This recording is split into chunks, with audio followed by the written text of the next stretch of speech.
Today, it's common in one single quarter to have maybe up to 1,000 different ad creatives for a single brand. Yes, it is about just the content itself, but at that sort of scale, it begins to reveal a lot more about who they are as a brand and who their consumer is. Hello and welcome. Thanks for listening in to Good Practice, where we talk about what makes good creative and good business. From Stocksy, the artist-led visual media co-op serving the creative economy, I'm Trace Cohen, CEO. And I'm Genevieve Ross, Creative Director, and we're your co-hosts. In Season 2, we're asking about the evolving relationship between data and design. We know imagery shapes experience, emotion, and trust. So how are machine learning, automation, and AI transforming how creative works? I couldn't make this conversation today, but we've got Stocksy VP of Growth, Ali Rahman, sitting in. Today we're speaking with Max Kalehoff, Chief Growth Officer at Realeyes, a tech company using computer vision and emotion AI to measure human attention and engagement in the media and ad space. Their tools are informing brands, platforms, and creative teams to better understand how audiences really connect with content. Max, we're glad to have you on the Good Practice podcast to unpack how emotion tracking is being used in the creative industries, what it means for creative decision-making, and how we can adopt this technology responsibly. Max has built a fascinating career where marketing, analytics, and technology meet, and spoken on the business applications and ethical implications of emotion AI in venues like the Advertising Research Foundation's Audience and Science Conference. Max, welcome to Good Practice. Before we dive in, can you tell us a bit more about yourself and how you found yourself in this very specific space within the attention economy? I'm Max. I'm Chief Growth Officer at Realeyes. So I lead the business, the applications business at Realeyes, responsible for delivering creative intelligence to world-class advertisers. I've sort of a serial growth person, and I've been involved with either the founding or the early growth of several digital advertising measurement firms that have become mainstream. So I'm really passionate about media and advertising, about how technology is changing it. Some of my past businesses I've been involved with, I was on the early team of Media Metrics, which became ComScore. I was on the early founding management team of BuzzMetrics, which was acquired by Nielsen, which was the first company that monitored online buzz. Later Clickable, one of the first search advertising platforms, and then most recently here at Realeyes, taking some really cool innovation around computer vision and AI and commercializing it into products that make a transformational difference for global advertisers. So I want to start with a question that's probably a little bit basic, but we're all competing in the attention economy, and there's only so much surface area for human attention. Can you tell me a little bit more about what you're tracking and how you measure attention, and specifically visual attention, and how the ability to better track it in real time is shaping the ad and media space today? Sure. Well, the notion of attention is it's happening a point of transition in media and advertising where advertisers are looking more toward achieving outcomes and less so on achieving outputs. In many ways, advertising, comes from a legacy of working on a concept of reach and frequency. How many impressions or how many exposures do you create with specific target audiences? The world up till now has been built on a notion of the opportunity to see, or the opportunity to be exposed. As the business world evolves and advertising evolves and the expectations of advertising evolve to desire to achieve outcomes and not outputs, attention plays an elegant role there because, especially with media, which is very often sight, sound, and motion, not just the opportunity to see something, but did the exposure or the media experience actually leave some sort of impact on the brain of your target audience. There's media, there's publishers and media platforms, the big tech platforms like Meta or TikTok or YouTube, Google, and they're selling their audiences, and increasingly they're selling off a promise of consumer attention, where the brand can be present and achieve its goals. And in simplistic terms, you want the highest efficacy of media with the highest efficacy of creative to achieve an outside result. 1+1 =3. I mean, I think it's fascinating that we have this new ability to actually like understand at a physical level what attention is and how to read it, and it's something that we can apply to kind of real time understanding and analytics, as opposed to like focus groups or some more kind of retrospective way of understanding the efficacy of creative. And I'm really interested to know like what you're tracking. And I know you're focused on visual attention, but what are the kind of discrete biometrics that you're picking up on? And I'm curious, like, would it be visible to the human eye, or we really do need machine visualization to be able to understand that data?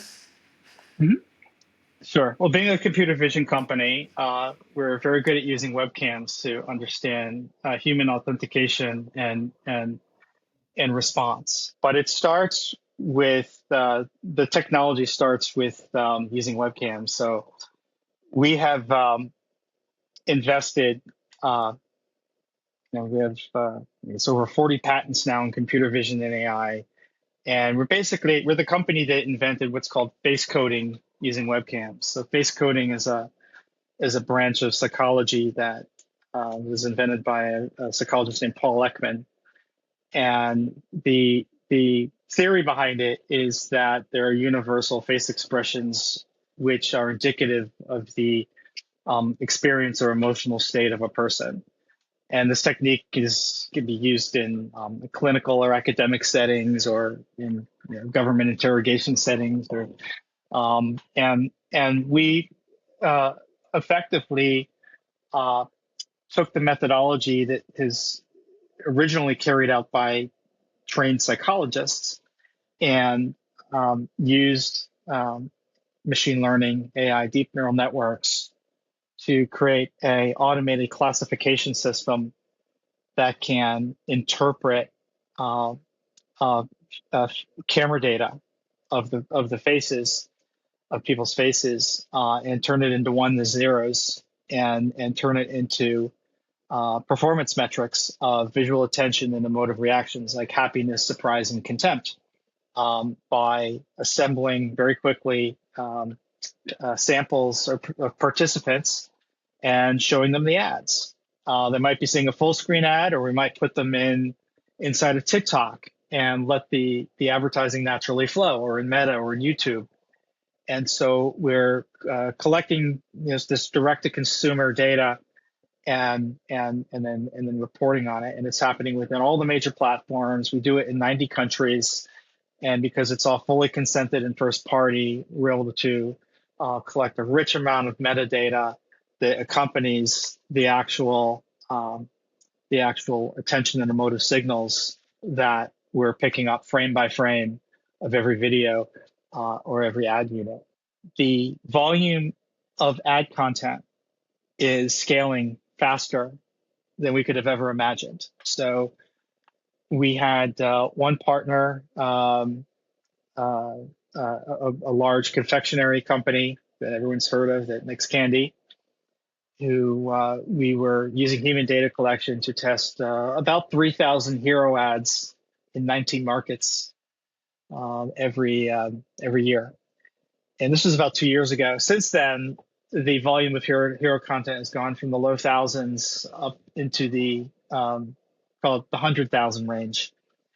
And so the problem is, how do you assess content when the volume of content is skyrocketing thanks to things like Gen AI dynamic content optimization, the growing trend of personalization or micro segments. Customers, we work with customers like Google, Procter and Gamble, Mars. We do have a lot of world class brands and consumer goods as our partners.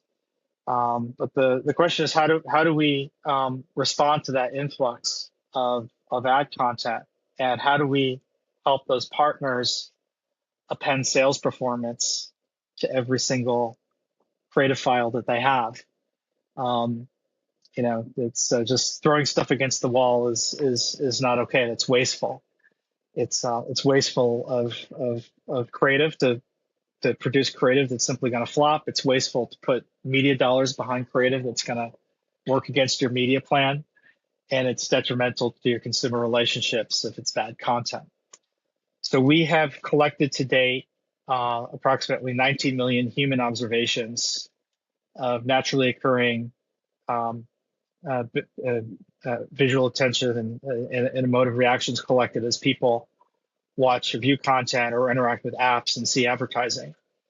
And we've used the latest in machine learning and AI to take that massive repository of human sentiment and intention around content and create a real-time scoring engine that can process in seconds any video creative file and score it according to its intended audience and placement on any platform. So, for example, if I have a particular ad content and I want to score it, there's not one score for that ad. I need to determine what is the country, because we have training data from 90 countries. So, okay, say it was the UK. Okay, that ad content is intended to place in the UK. There might be a gender involved that it's intended to go. There might be an age band. There might be an ad format, such as stream or newsfeed or video shorts. The attention to content behaves differently depending on the media environment. The attention to content differs depending on the seasonality. People tend to be more attuned into messaging in October, November, and December. They're in the high peak shopping season. Attention to creative differs by day part, morning, afternoon, or evening, and so these are all parameters that we use to adjust a prediction of the human response. Because our scoring inherently includes emotions like happiness and surprise, those are very predictive of engagements on social and video platforms. And if you've ever run a campaign on Meta or TikTok or YouTube, one thing you quickly learn is that the engagement of the community on that platform with your content determines the CPM, or the price that you pay for the reach of the audience. So the platforms inherently incentivize content that captures and engages people, because they want to create experiences where people are attracted to, and they stay and remain loyal. And platforms have a self-interest to do that. But in achieving that, they can incentivize advertisers to create content that will support around ad content, but it's all rooted toward driving sales lift and driving business outcome. Great. Thanks, Max, for that. And it's really refreshing to hear about a more outcome-based approach to things. And it does really resonate with myself as well. Because at the end of the day, coming from a similar background like yourselves, who are working within the ad space for a while, I do realize that the measurements have evolved over time, whereas at the earlier part of digital advertising, getting the best CPMs was all the rave, and then it moved towards more click-throughs, down to view-throughs, down to CPAs, CACs, CPLs, and it became like at the end of the day, a numbers game. But essentially, what you were mentioning earlier, the absolute outcome that advertisers or brands like us are interested is sales. Where I was going with these thoughts is one of the hypotheses or the questions I've tried to ask myself is you have a certain amount of money that you want to put against advertising on digital or otherwise, and you're looking for certain returns out of it, right? And there are a finite number of optimizations you can do on any ad platform, and all your competitors can do the same. So there's nothing hidden. So it might be that little bit of human factor of experience, knowledge, and running similar campaigns in the past. And I always have believed this really strongly, and please do let me know your thoughts on the subject, is once you've done whatever you could from an optimization standpoint, the only thing now that can tip the balance is what's presented from a visual and creative standpoint. Most campaigns tend to have a target audience. That's the old school conventional way of thinking about things. We have our target audience, and we've built this great creative to move and impact that target audience. Okay, fine. So let's assess all of your creative assets against that target audience. So maybe it's women, maybe it's pet owners. You might be selling pet food. It might be in the U.S. So whatever your target audience, well, let's assess the content against that predefined target audience, and trim the fat. You might trim the bottom 20% of the ads. Hopefully, you built more than one. Hopefully, you built maybe 20, and you have some comparisons. Comparison is the mother of all knowledge, and to have creative diversity and enough volume means that you can immediately, before even flagging the campaign, you can trim the fat, and you can make decisions about certain ad assets to prioritize, and either with greater frequency or greater reach or greater media spend. So that's number one. The flip side, and this is more modern new school thinking, is that, okay, you got 24 hours till this campaign launches. And so you're probably not going to be changing the creative to make it perform any different at this point. It's done. What's done is done.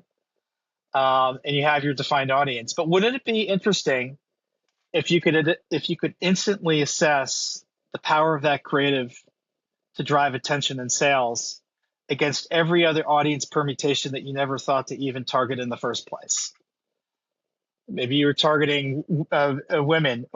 Maybe the message would resonate very well with men, or maybe you're going after a younger age band, and it works really well with older people. Maybe you had a creative in one country, designed for one country, that might work really well in another country, or maybe the creative was designed for Meta, but it also is predicted to respond very well on TikTok. So the power of having the instant predictions of multiple audience, any audience or placement permutation on even one single creative means that you have the power to be much smarter about expanding your reach. Now, I was in Chicago earlier this week and happened to hear one of the media leaders from McDonald's who shared one incremental point of reach is 25 times more valuable to sales than 1 point more of frequency. So to have that ability just on how you're controlling the dials on the Media Manager platform to expand your reach a bit into new audiences that you may be on your original definition of who you're targeting, in assessing, oh, they might be likely to respond. That's really, really powerful. So that is sort of a pre-campaign or pre-flight, very tactical lever that you could pull to drive performance and outcome. Now, afterward, so I'll use an example of a large CPG company, say in the grooming category, razors and facial creams. They're producing anywhere from 500 to 1,000 video creator original content assets a quarter. So they would do the assessment before. They'll say, we're not gonna put any paid media behind any content unless it reaches a certain score, which is they've determined and proven is going to drive a sales increase.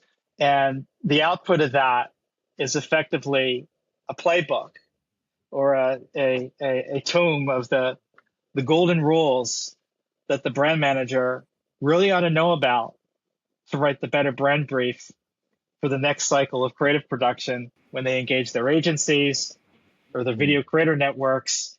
And we're not going to prescribe what your creative should be, but we can lift out the unique attributes that are distinctive only by comparing a large volume of creative assets over time to determine what are the levers within your creative that you ought to be emphasizing that tend to drive sales against specific audiences.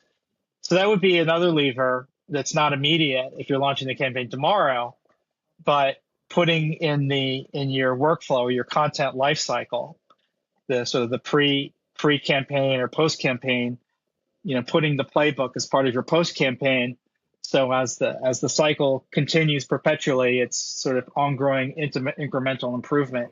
Max, thank you. The insights were really fantastic. And as you sort of got into the details of the performance levers that advertisers have, that makes perfect sense.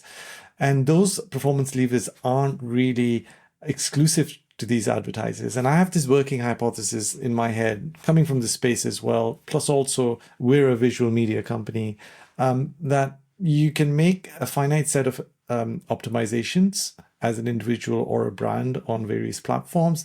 Then you've got a layered on approach, which is the algorithmic optimization that the platform does to get you the best reach, frequency, whatever results that you and outcomes that you've set for it.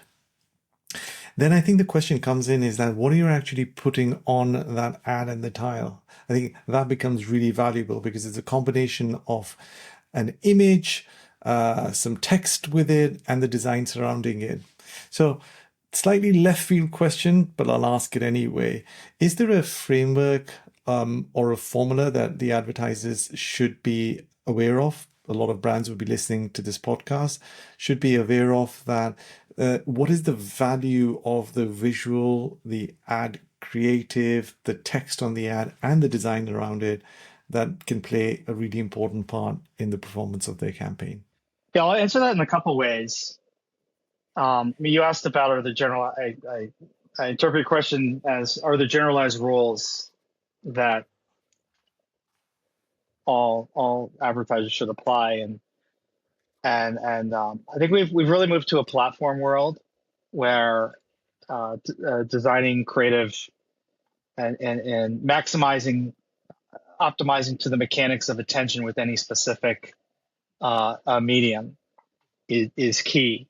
We did a huge meta study with Meta and the Interactive Advertising Bureau in the United States. And Bill Harvey, who's one of the foremost media theorists and researchers who invented a lot of the measurement frameworks that are used in advertising today. And the purpose, it was called the Environments Project. And the purpose of it was to advance the conversation around the need to understand the nuances of different platforms to achieve different business results. But the net of the really net of that project, and we looked at, we included several real live advertisers in almost every major platform and ad format. So like Meta, TikTok, Snap, Twitter at the time, and a variety of advertisers, different ad formats. But what we found is that pretty much every media environment has the potential to deliver a business outcome. The way that it delivers a business outcome differs, and attention to the creative plays a huge role in understanding that. In a skippable YouTube ad, attention is going to work a certain way where you're anticipating possibly the presence of a skip button or being forced to watch the whole thing, or whether you're in a news feed where the messaging is more like wallpaper, and the mechanics potentially work differently. So all the platforms have published their own best practices. So Google has the ABCDs, and our point of view is the ABCDs and Meta and TikTok, they have their equivalent of that. Those are all great starting points. Those are almost table stakes or hygiene. It's if you're not following those basic rules of have your logo in the first 3 seconds, and there's sort of basic rules that they recommend.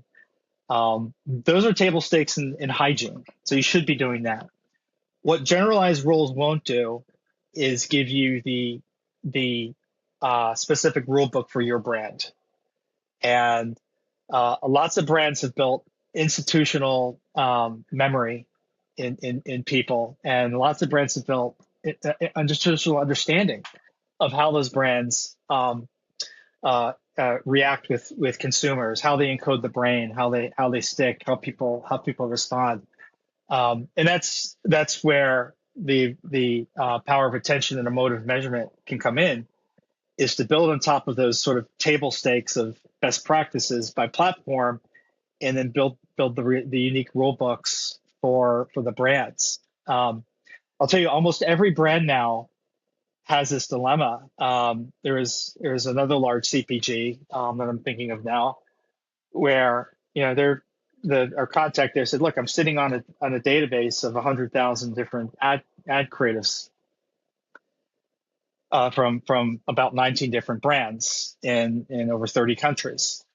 I have a problem. We never tagged those creatives according to whether they're video creators or influencer content. And so now we have in the whole mix there, and we can't even pull out because we never had the early foresight to tag and identify what they hypothesize is now about a third of their entire content mix that they're putting their billions of media spend behind. So is part of the partnership with them.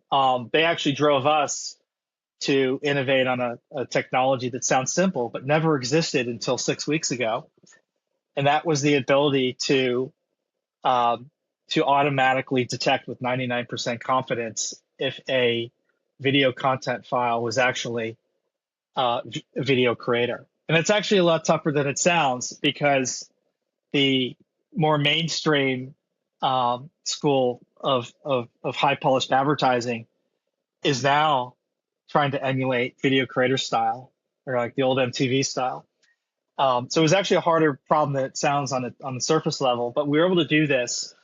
And so simply by being able to isolate what content in their repository of 100,000 different ad units or ad files, content files, which ones were them for video creators, then we can begin to build the new rules for that genre, which, by the way, also is slightly unique to each platform, whether it be TikTok or Reels or Shorts or what have you. So so that's sort of another layer on top of your question of, are the generalizable rules? Yes, there's generalizable rules, and the platforms will give those to you. There's companies out there that will perform compliance on basic rules, but the power of Realeyes and attention and emotion is to go much deeper. I know that there, as you described and walked us through, there's just so many layers and variables to take into account and to synthesize, like the time of day, gender, culture, and also platform, and it's also brand specific. But I'm curious to know if there's any kind of learnings that you have which you feel are slightly universal about the efficacy of creative. Yeah. The most prominent learnings are inherent in our hero composite score. There is a magical formula that tends to result in brand sales. And we've proven this. It's been independently proven by the largest advertisers in the world through rigorous market mix model and random control trial testing, emotive reactions. So visual attention, in our score, we weighted approximately 60%. And happiness is the next dominant the next dominant contributor. So, and then there's surprise and contempt and confusion.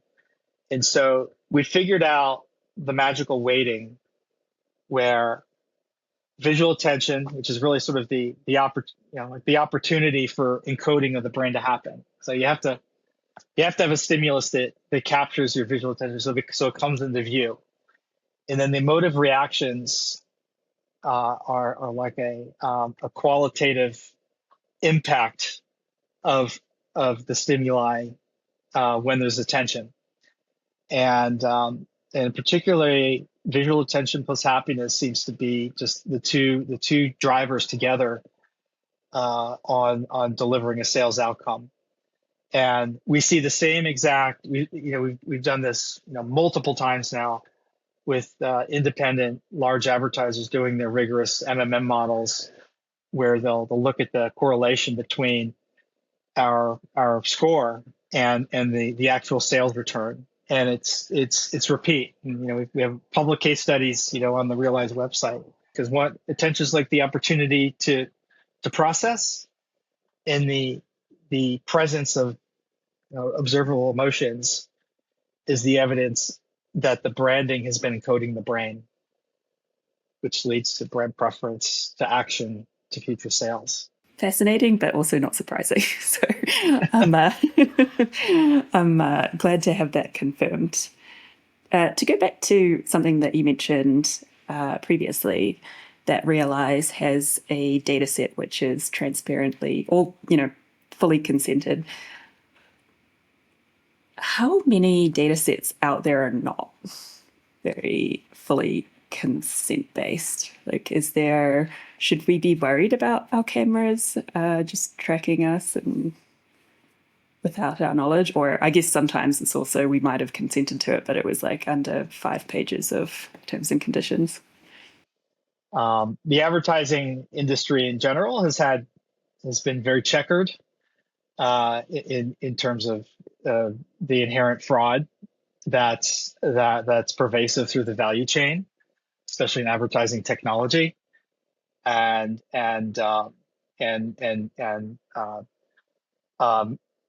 measurement cookies are part of that in tracking people.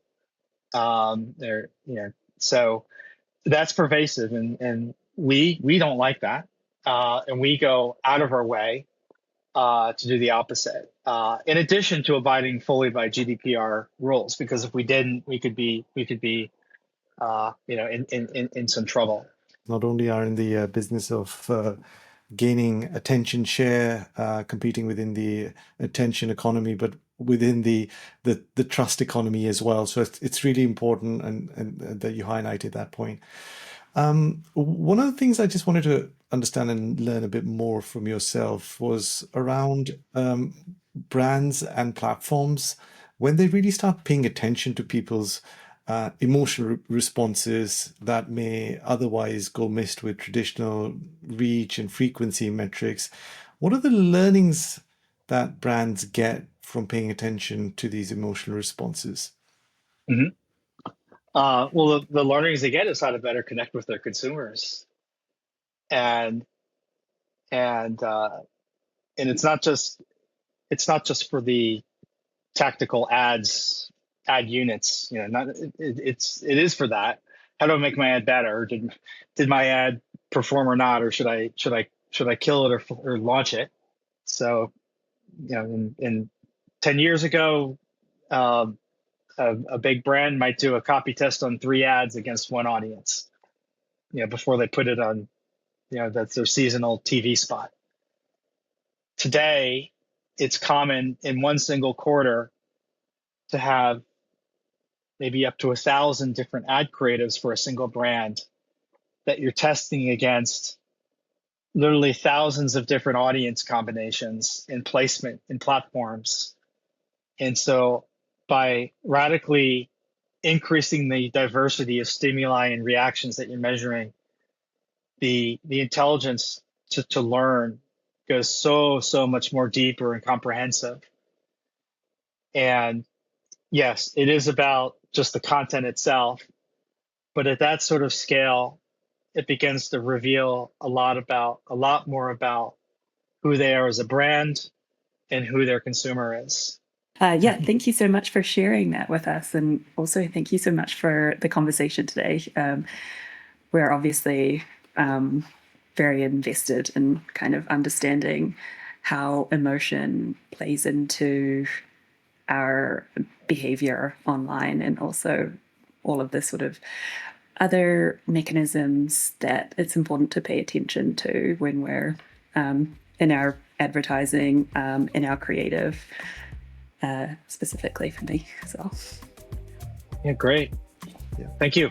Thanks, Max. It's been a pleasure, and this conversation was really insightful. I think that there are many layers to this conversation, and you touched on it very eloquently, and surely our listeners would have gained quite a lot. So thanks for joining the podcast. Right, thank you for having me. Thanks for your interest.